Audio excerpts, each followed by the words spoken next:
O Via Justiça de hoje é sobre o projeto Novos Rumos do Tribunal de Justiça de Minas Gerais, que reúne 4 programas básicos de atenção aos detentos. Participam do programa o juiz Luiz Carlos Rezende Santos, coordenador executivo do projeto Novos Rumos, e Guilherme de Faria, superintendente de atendimento ao preso de Minas Gerais. Vamos continuar falando um pouco mais sobre as APACs e o projeto Pai PJ. Doutor Guilherme, a metodologia das APACs, como o senhor explica essa metodologia? Existe aí esse embate, nós temos uma trilha, né? O sujeito é preso, ele vai para uma cadeia pública, depois ele deve ir para um presídio. Se lá ele não for solto, ele será encaminhado a uma penitenciária. E assim começamos um tratamento com aquilo. Assistente social, psicólogo, médicos, pedagogos vão fazer uma inserção. A APAC, ela vem e pega o nosso quantitativo de presos e começa a fazer uma avaliação dos nossos presos. E ao juiz compete autorizar ou não aquele preso ir para a APAC. Nós, do Estado, não influenciamos diretamente nisso. Quem decide é o juiz da vara de execuções. Então, o preso tem que ter um perfil adequado para que o juiz possa discricionariamente autorizar. Agora, isso não sou eu quem faço, não é a APAC quem faz, é o juiz.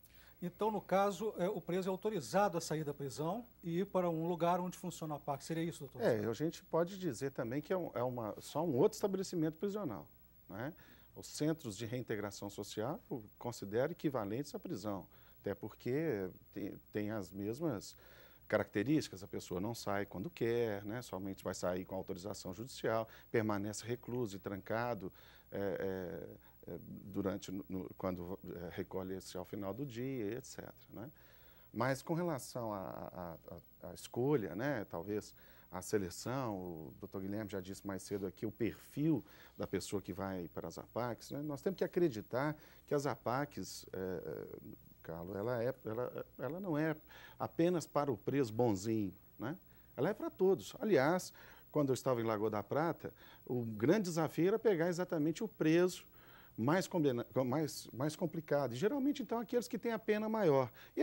Essa complicação dos presos é até relativa a isso. O sujeito tem uma pena lá de 20 anos para cumprir, né? Ele está desanimado com aquela situação dele. Então, não há uma tendência de que ele se sinta, em qualquer gestão de apoio que for feita a ele não vai se sentir confortável, que ele vai se sentir sempre aquela escória humana, né? Mas como é que é a escolha desse preso? Pois é. Eu acho que como o doutor Guilherme já disse, cada comarca, né, tem o seu juiz de execução penal, é quem faz essa escolha. Mas a gente tem uma diretriz, sabe? A gente tem que pensar que, uma vez, que a gente tem que ter requisitos objetivos, não é? Quais são? Eu penso.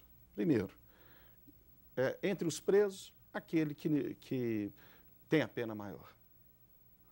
Segundo, entre os presos, aqueles que nos últimos, pelo menos, 6 meses, não tenham praticado nenhuma falta disciplinar. Então, isso eu estou acalmando o ambiente prisional, tá certo? Então, e que deseje, ele tem que querer, e a família dele também ter interesse de frequentar o centro de reintegração social para que ela também participe da metodologia APAC. Basicamente, são isso. E outros, né? A gente podia dizer outros casos, por exemplo, aquele que já esteve na APAC, ele voltou para o sistema comum, ele não se adaptou, ele não vai ter preferência quanto aos demais. O senhor concorda com esses requisitos, doutor? Claro, sim. Até mesmo porque, que eu acho bom nisso aí, é uma interlocução direta, judiciário e executivo. A gente consegue fazer uma interlocução, né? A gente fala, olha, esse preso ele tem que estar comprometido com a APAC. Ele não adianta simplesmente ele ser o melhor dos presos. Ele é o preso, esse é o preso bom, ele tem 20 anos de pena para cumprir, homicida.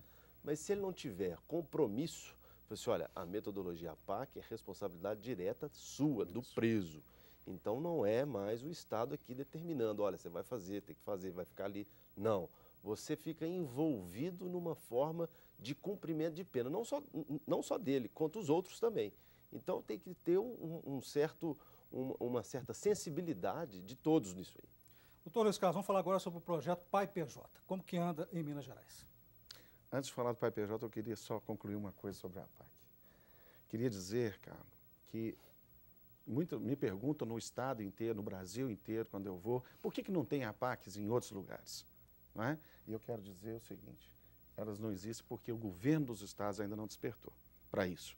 Então, a gestão do governo de Minas, ao permitir convênios com as APACs para manutenção e também convênios para a construção de APACs, é que está viabilizando a existência.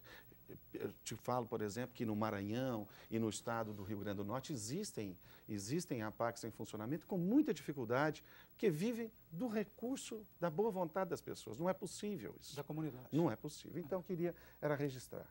E, bom... Vamos para o Pai PJ. Pai PJ. Né?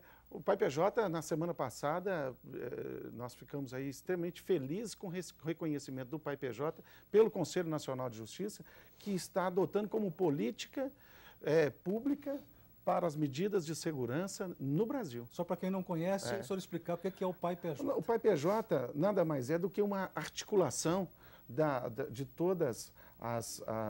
de toda a rede social, né, para acompanhar aquele paciente portador de sofrimento mental e que esteja em conflito com a lei, portanto, que esteja tendo uma demanda, né, contra ele e foi reconhecido esse problema de sofrimento mental, então, para que a rede possa fazer a intervenção correta e que, em razão daquele sofrimento, ele não volte a delinquir ou volte a se curar.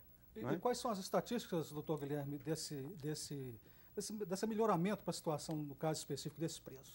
Nós temos um problema sério nisso aí. O Pai PJ, ele veio com uma metodologia da não internação. Não é? Então, nós temos uma parceria com o tribunal e ele é o programa ideal. Só que nós temos que prestar, Carlos, o seguinte, existe um déficit do governo federal para a saúde pública, principalmente da saúde pública e saúde mental.